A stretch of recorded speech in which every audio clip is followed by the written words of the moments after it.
Good afternoon everyone, and welcome to today's worked exam answer video. Today I'm having a look at this chunky 16-mark question that covers quite a few different bits of knowledge from different topics and different skill sets. So we've got two organic questions, one focusing on acyl chlorides reacting with a nucleophile, one looking at an acyl chloride reacting with benzene, and then in another reaction of that acyl chloride with a nucleophile, we then have to do a calculation to figure out some information about some sodium hydroxide, which we've added to the products of that solution. So I'm going to try and work through all of the parts on this side of the page. Hopefully, I'm not going to skip anything. I'm still going to write everything in full, so if I need to go onto another piece of paper, I will. But I'm hoping I can keep it all here so that we can continue to see the question and so on and so forth. Anyway, let's give it a go and see how we get on. So, question A says that we are to name and outline a mechanism for the reaction between propanoyl chloride, which they then give us the structural formula for, and methyl amine, which again they've given us the structural formula of, and then it says draw the structure of the organic product. So there's three things we've got to do: name the mechanism, outline the mechanism, and make sure we include as a part of that mechanism this time around the structure of the organic product. Now if it ever says organic product, we don't want to be drawing anything that doesn't contain carbon. So the organic product here is going to be the thing that has carbon in it, so the main product, if you will. The second product won't contain carbon, as we will see. So this is where you do need to do some rote learning of mechanisms. We need to know when we see an acyl chloride what possible mechanisms we can draw, and this is a little bit easier in the sense that there is only one mechanism we can draw with an acyl chloride, and that's nucleophilic addition elimination. So that helps, but for all of the mechanisms we do need to know what our starting materials are, what possible products we can make. And yes, you might forget the name of a mechanism and have to work it out based on the curly arrows that you've drawn. But again, that means you're going to need to have an understanding and remember to some degree where all those curly arrows are going as well. So that, obviously for myself, having done this a long time, that came to me very quickly. It may not for you right now, but obviously in the fullness of time, that's something to work towards. So then I now need to do my mechanism. So with our acyl chlorides, it's the C double bond O that's polar that is going to get attacked by the methyl amine, which is going to be acting as our nucleophile. So we've got a lone pair on the nitrogen like that. And because the C double bond O is polar and the carbon is delta positive and the oxygen is delta negative, I will put those on, but those are not necessary to get the marks in the exam. This means that the lone pair of electrons on the nitrogen is going to be attracted to the delta positive carbon, and if that nucleophile is adding on to this carbon, we need to break one of the existing bonds from the carbon, but we can't get rid of anything because this is our addition step. So we're going to open up the carbon-oxygen double bond temporarily. That then gives us an intermediate where we have the carbon now singly bonded to the oxygen. The chlorine is still there, and the nucleophile is added on underneath, and that nitrogen atom is bonded to the two hydrogens and the methyl group. Now, nitrogen doesn't want to be forming four bonds, positive charge now, because it's using its lone pair and sharing it with another atom. The oxygen at the top gained both electrons from that bond, so that's now O minus, and that oxygen will have a lone pair. And that's going to enable us to reform that C double bond O, which again, if we know that that's the goal of nucleophilic addition, to form a different type of carbonyl compound, if you do forget specifically where the arrows go, you can use your knowledge of the fact that a curly arrow shows the movement of a pair of electrons to kind of figure out what we might be doing next. So we're going to reform the double bond, we're going to eliminate the Cl, because this is the elimination step, and that enables us to have the right number of bonds from our carbon. And then we need to sort out this issue with the nitrogen by doing what we've seen before and removing one of its hydrogens and using the electrons in that bond to return nitrogen its lone pair. Now, normally if it was just name and outline the mechanism, we wouldn't go any further, but they have said draw the structure of the organic product here. So, and they haven't said what type of structure or structural formula to use. So we could use skeletal, don't know why you would, but you could, or displayed, or some sort of amalgamation of displayed and I guess what we'd know as structural. Because it doesn't specify, we could do whatever we wanted really. So I'm going to stick to how I've drawn the CH3, CH2 there. Then I'm going to show my C double bond O, and then my N with its H and its CH3 like that. So that would be the structure of the organic product. The other product that we can make, or that we will make, sorry, the hydrogen, which comes off of here, will be leaving with no electrons because both electrons in the bond return to the nitrogen. So this is a H+. This chlorine leaves as a Cl- ion because it takes both electrons with it as it leaves. So we've got H+ and Cl-, which would give us HCl as our second product. I'm not going to write that down because it asks for the structure of the organic product, and if you draw both, they often apply the list principle, where if you do one thing that's right and one thing that's wrong, you don't get the mark. They kind of counterbalance each other. So I'm not going to write it down, but that will always be the second product in a nucleophilic addition and elimination mechanism using an acyl chloride as our starting material. And that is 6 marks. And if you put the time into learning all the different mechanisms and how they all connect, or rather how all the homologous series connect via those mechanisms and different reaction types, that should be nice and straightforward for 6 marks, in my opinion. We've then got another mechanism question in part B, where again we're using propanoyl chloride, but that in this case is being used to generate the electrophile, which we are then going to react with the benzene in an electrophilic substitution mechanism. Now we don't need to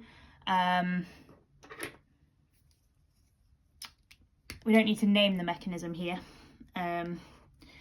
We just need to outline the mechanism. So we've got benzene, and that is reacting with the propanyl chloride again in the presence of aluminium chloride.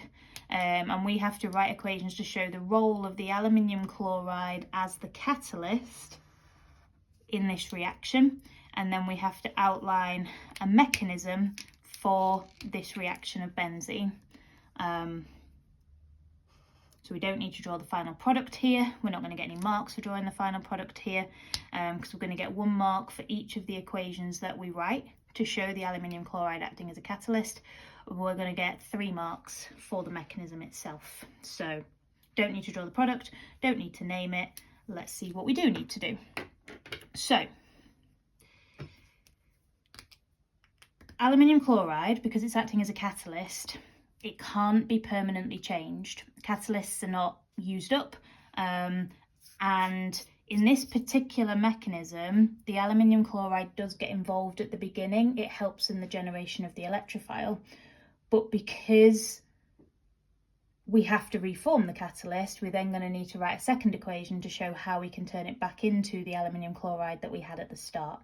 And if we weren't reforming it, it wouldn't be acting as a catalyst, it would be acting as a reactant, and that's a key difference. Catalysts always have to still be there at the end, and yes, you might have changed it in the meantime, but so long as you get it back in its original form, that's fine. So what I'm going to do is write the first equation that shows how the aluminium chloride is involved in generating the electrophile, which looks like this. We're going to take our propanoyl chloride, and it's going to lose the chlorine atom. The carbon-chlorine bond is going to break, and the aluminium chloride is going to take the extra chlorine, which will be leaving as a Cl-, and it's going to accept that. So we're then going to be left with our electrophile, which is an electron pair acceptor, and the positive charge will be on the carbon because it lost its electron when the chlorine left, because the curly arrow from the carbon-chlorine bond left with the chlorine, showing the movement of the pair of electrons to the chlorine. And because the chlorine was Cl-, AlCl3 plus Cl- gives me AlCl4-. So this is what we're then going to need to turn back into our AlCl3 after the mechanism. So what I'm going to do now is show the mechanism, because then we'll be able to see how the catalyst is reformed once the mechanism has taken place, because we'll be able to see what atom is going to leave and help us to do that. So the reaction of benzene, so benzene, remember, is our 6-membered ring, where we've got the ring of delocalized electrons in the middle. My electrophile,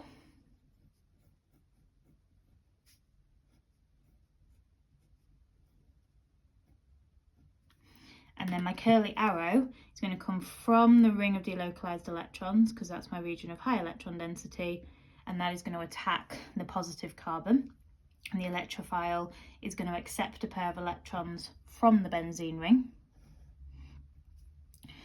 We are then going to generate an intermediate whereby one of the 6 carbons, and it doesn't matter which one because we're starting with benzene and there's currently nothing on the ring, but one of the carbons is now going to be bonded to the hydrogen that it had before, and that's the trick with benzene. We've got to remember that this is skeletal, and we don't draw the carbon-hydrogen bonds in skeletal, but each of these carbons has one hydrogen bonded to it. And whichever carbon is now bonded to the electrophile as well will now be forming 4 bonds.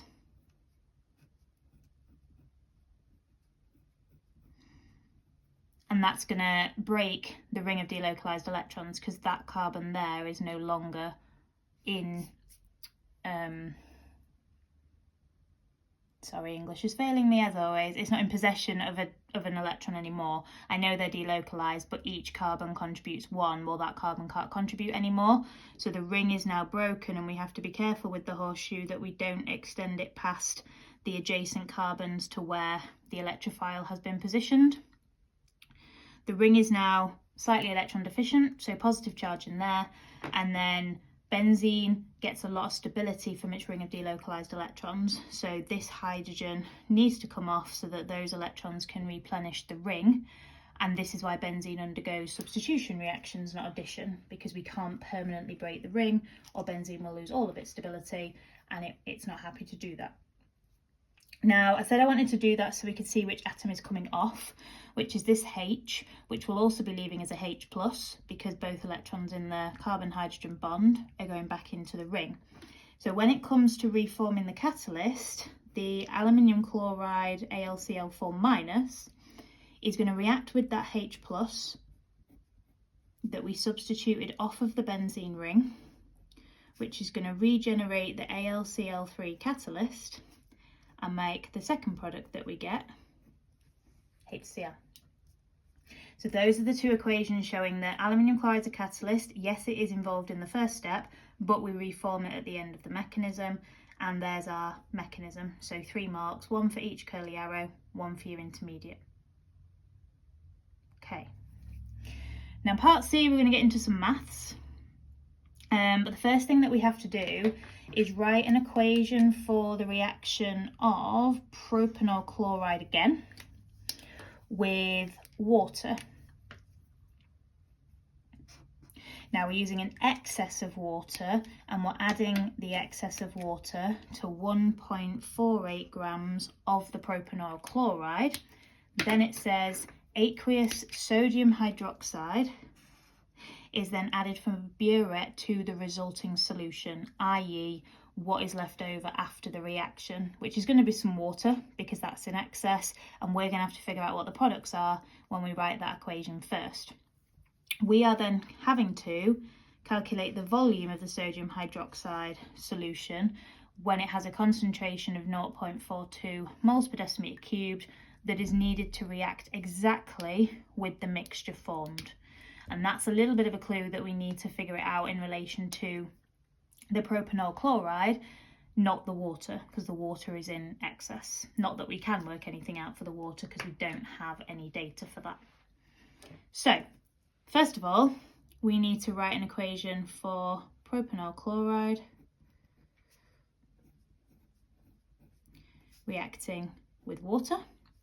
Now, water is going to be acting as a nucleophile here, and so we're going to get a nucleophilic addition elimination reaction or mechanism for this acylation reaction, and the product when we use water as our nucleophile is a carboxylic acid.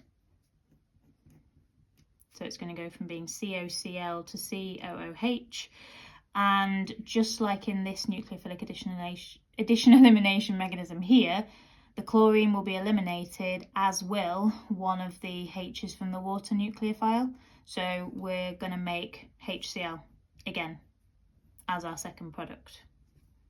So that's our equation.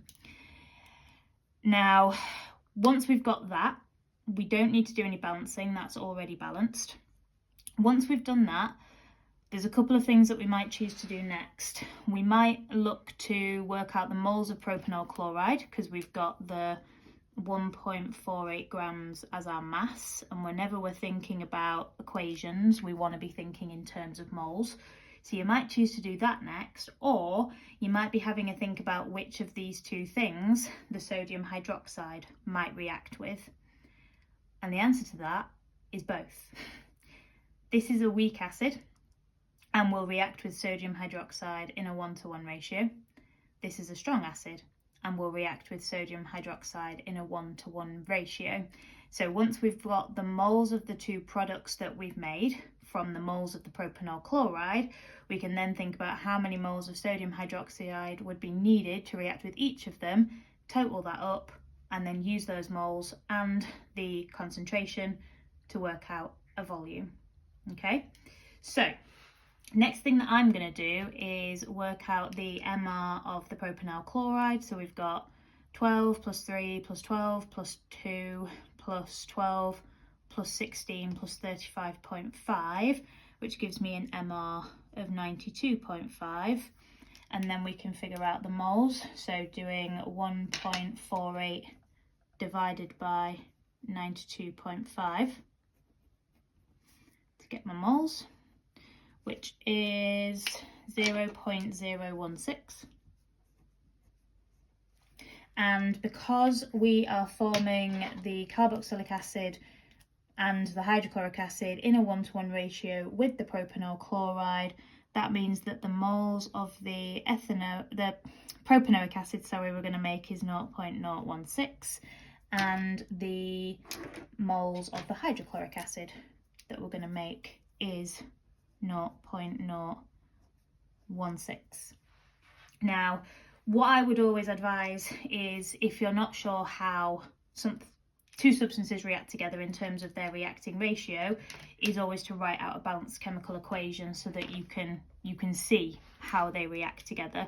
You might be able to visualize it, but just in case you're struggling, propanoic acid, when it reacts with sodium hydroxide, we replace the hydrogen in the CO group with the nitrogen.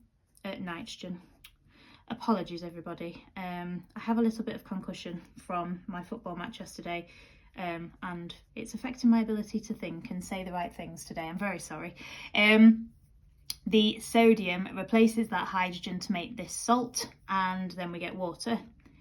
And that is in a 1-to-1 ratio. So therefore, if we have 0.016 moles of the propanoic acid in our resulting solution, we are going to need 0.016 moles of sodium hydroxide to react with that.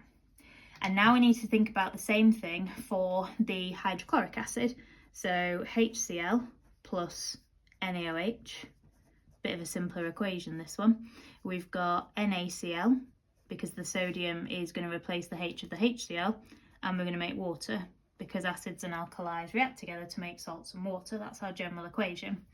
Now again, if we've made 0.016 moles of the hydrochloric acid in the reaction of propanoyl chloride with water, we are therefore going to need 0.016 moles of the sodium hydroxide as well. So the total moles of alkali needed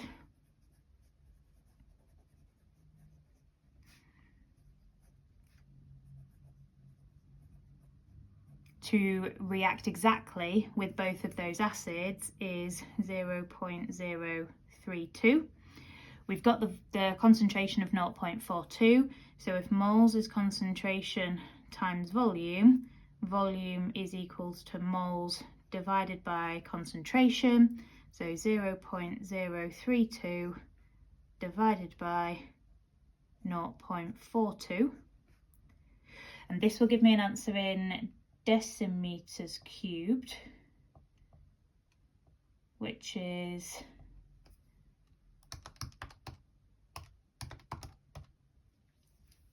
0.0762 to 3 significant figures.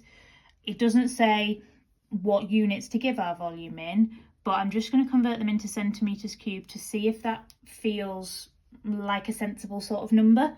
So to do that, I'm going to times by 1,000, and that gives me an answer of 76.2 centimeters cubed. Now I think that sounds about right, because when we think about doing a titration between an acid and an alkali, we're not going to be using more than 50 in one run.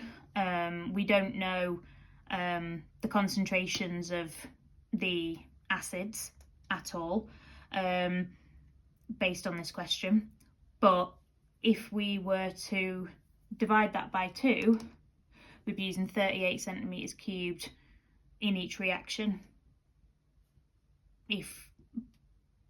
Depending on the concentrations of the 2 acids, I suppose. But yeah, that seems about right, so I'm happy with that. What most students have done that I've seen with this question previously is that they've recognised that the sodium hydroxide will react with one or the other of the products, but not recognised that it would react with both of them. That's the problem. So they would have had the total moles as 0.016, divided that by the concentration. That would have given us 0.0381, which then when they've times that by 1,000 would give them 38.1, which would make sense in a reaction with one individual acid, but the sodium hydroxide will react with both acids that are made, and that's why that's a sneaky question. And if we just compare that, that's 5 marks compared to the 5 and 6 marks we did above. The 6 and the 5 marks were essentially regurgitating knowledge. Yes, you had to apply the mechanism to the specific acyl chloride and the specific amine and the specific acyl chloride and benzene that we had in the second reaction, but we didn't have to do half as much application or kind of figuring stuff out as we did for the part C. But anyway, that's today's question, guys, which is, I know, a bit of a long one, but hopefully there's something that you've been able to take away from that.